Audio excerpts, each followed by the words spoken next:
Today, I just want us to talk about something that is close to my heart. I know that we've been talking a lot about couples and conflicts in relationship and the things that does not make us attain the intimacy that we desire in our relationships.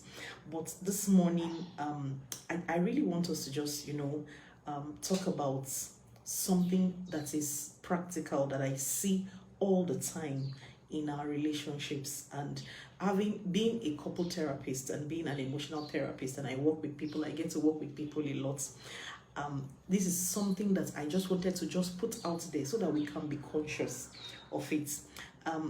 Last week we spoke about the far-reaching effects of conflicts in our relationship and in our marriages. And last week I remember that I spoke about the way that the conflicts that we have educates and cultures the people around us to have certain expectations about life. And if we are not careful, we prepare the next generation to be tolerant of abuse, to be tolerant, and to even expect it. And I remember the last week I talked about men that, they are in relationships with their wives and they are bullies and they are, they torment their partner. They are the bullies and the lion and the, tiger of their home. And these people, they feel like what they're doing is just about them and their partner, forgetting that this, whatever it is that they are doing also cultures the people around you, your brothers that are in the neighborhood, your children that are watching. It just cultures them to expect that from life and also to imitate that when they are in position to love, to love. So they just, just basically repeat what they've seen. Usually everybody, we get to repeat what we have seen. That is how humans operate. Without thinking much about it, we get to just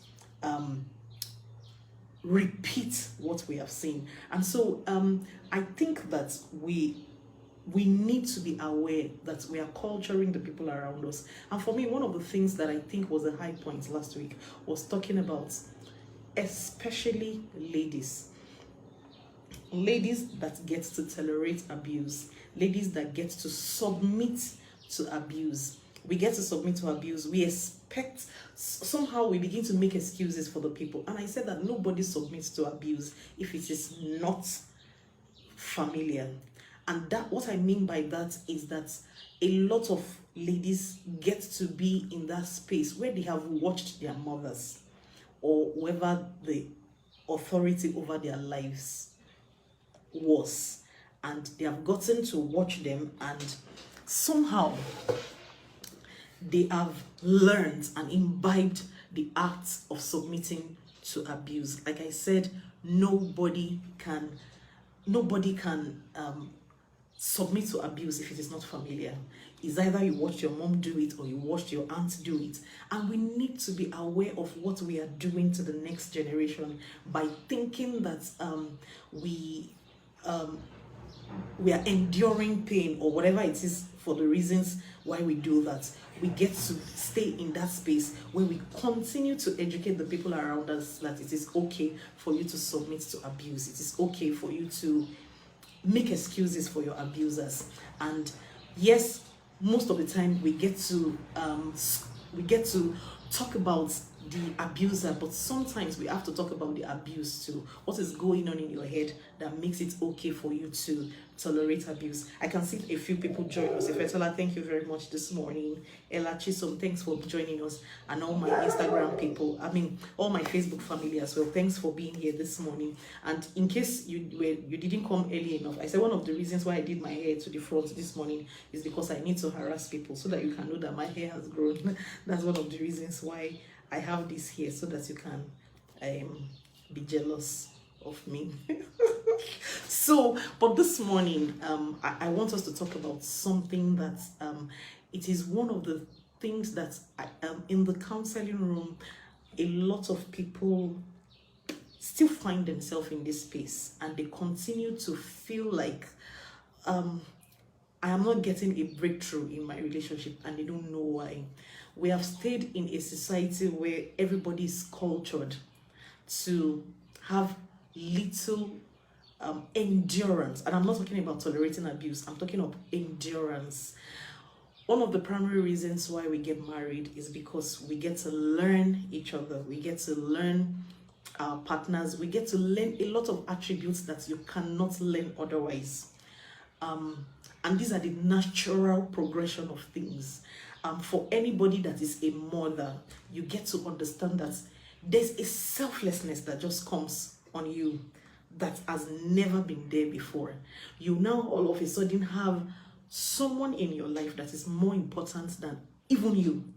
And I know a lot of mothers talk about my child is going through pain, and I feel like, can they just transfer the pain to me so that this child can have peace?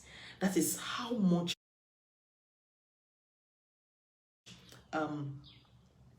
sometimes you become selfless once you have a child. And I think a lot of people can relate to it. In fact, I was reading an article, was it an article recently, where, Iniedo just had a child, and she said, that she never believed that there's anybody that can be more important than her in this world. That all of a sudden now having a baby just gives her a different outlook to life. And that is one of the things that we should expect to achieve.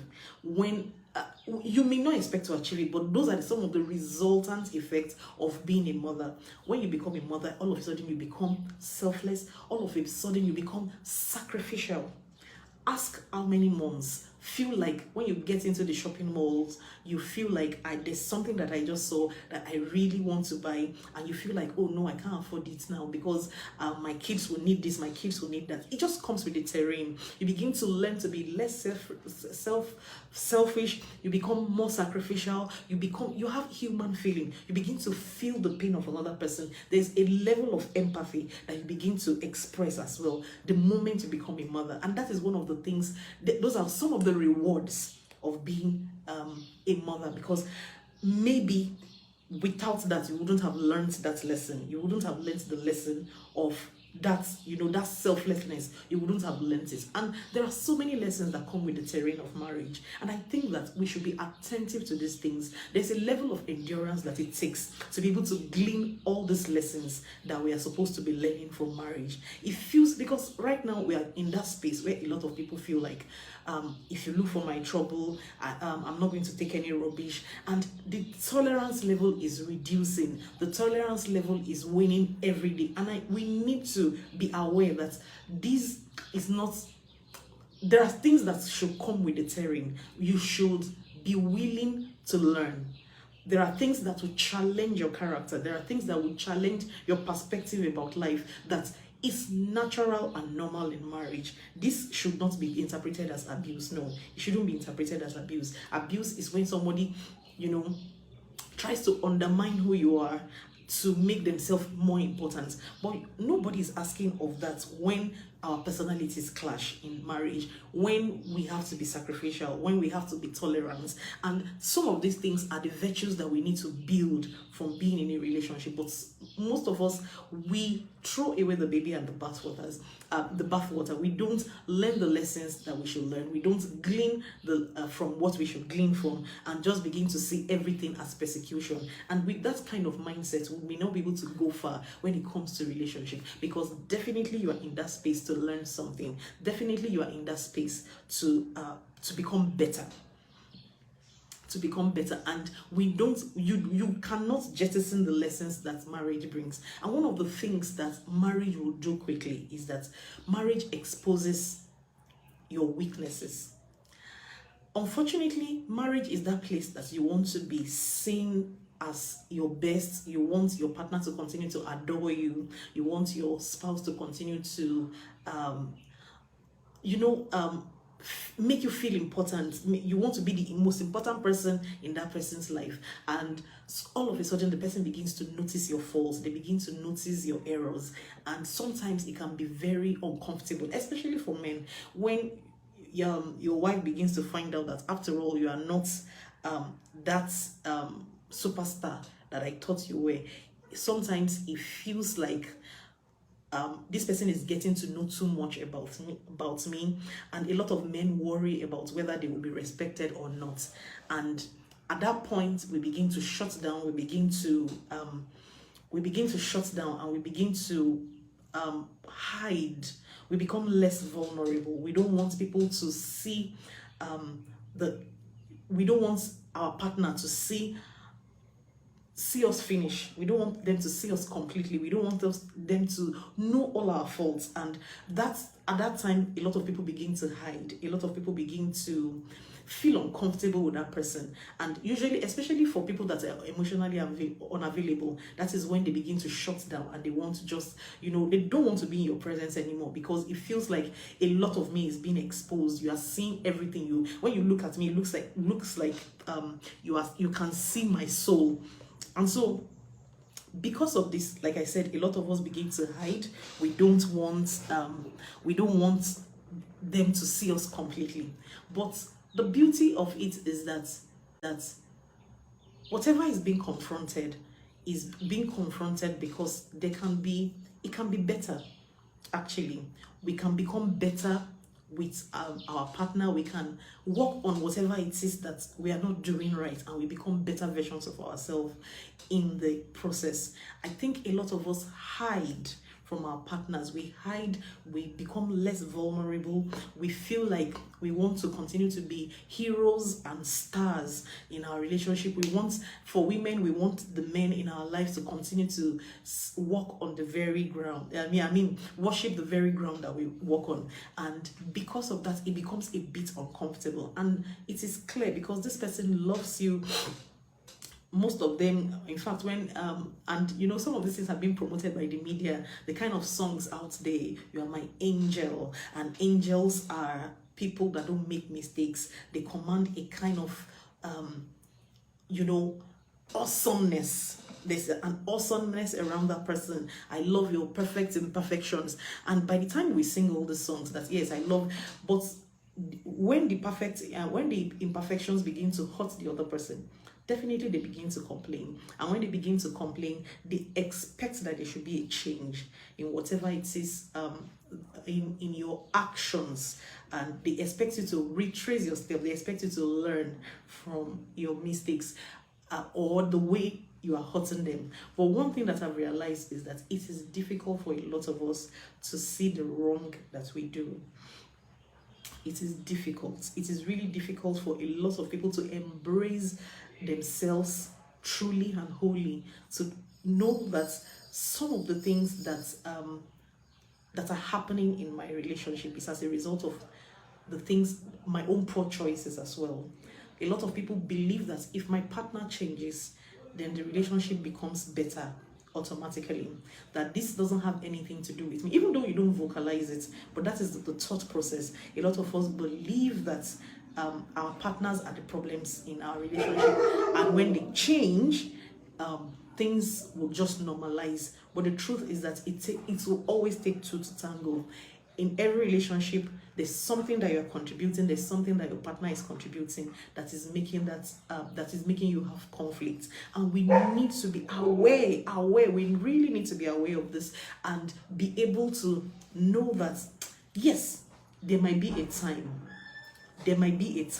that I have to look inwards and say that even if I am contributing 10% to the issues on ground, would I want to look at that 10% and get it off the table so that our problems will be remaining just 90? The moment you are able to introspect, the moment you are able to look at yourself in the mirror and say that I am not perfect, there's something that I'm contributing, there's somehow I'm reacting to whatever it is that is being dished to me. Is either the way you are reacting to something is bad, or the way that you perceive whatever it is that your partner is doing can also have issues. And so the moment you realize that there's really something that I'm doing that is contributing, because one very difficult task for me usually in the counseling room is to get people to accept and to see how whatever it is that they are doing adds to the issue in the relationship. A lot of people get to talk about the fact that if he doesn't do this, or if she didn't do this, I wouldn't do that.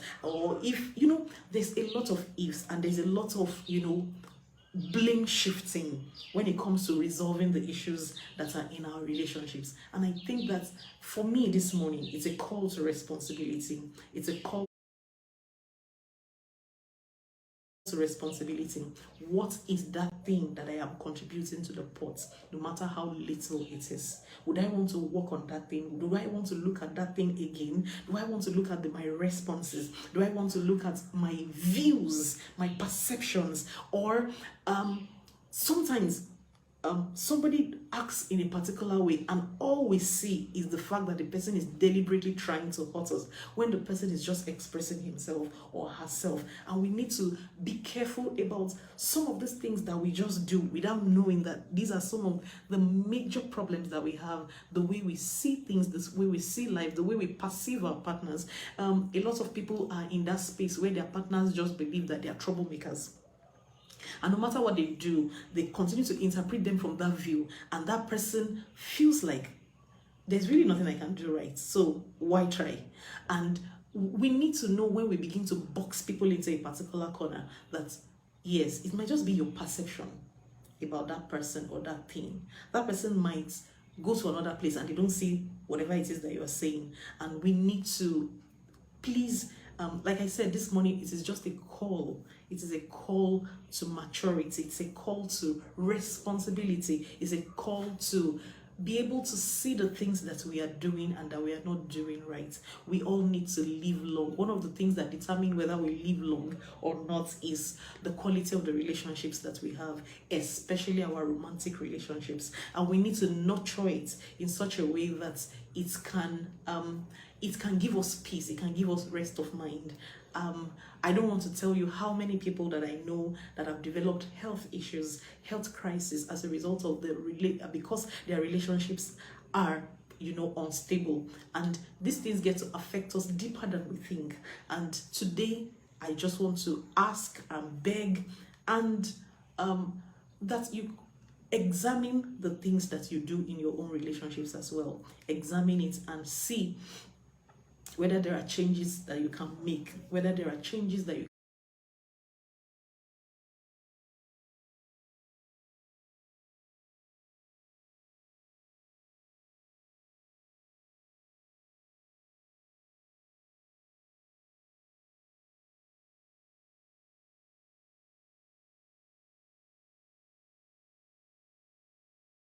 can make.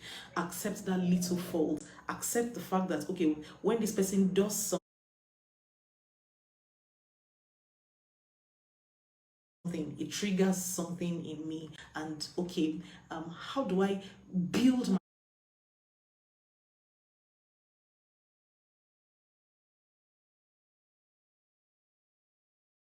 myself to that point where I don't get agitated by that trigger anymore, and sometimes we can just, and because we don't forget that I said some of the it comes with the terrain that we are learning and growing, so that on your own journey you are learning as well. You are learning. It comes with the terrain. Learning comes with the marriage terrain. It comes with the romantic terrain, where you get to become a better version of yourself by learning other people, by learning better responses, by learning better to make better choices. So today it's just what I really, really want to say, because it's tough for you to work with people that don't see any fault of theirs. They just believe that 100% my partner is at fault, and I think that really there's never going to be a time that one person alone should be blamed for the issues in a relationship. It always takes two to tango,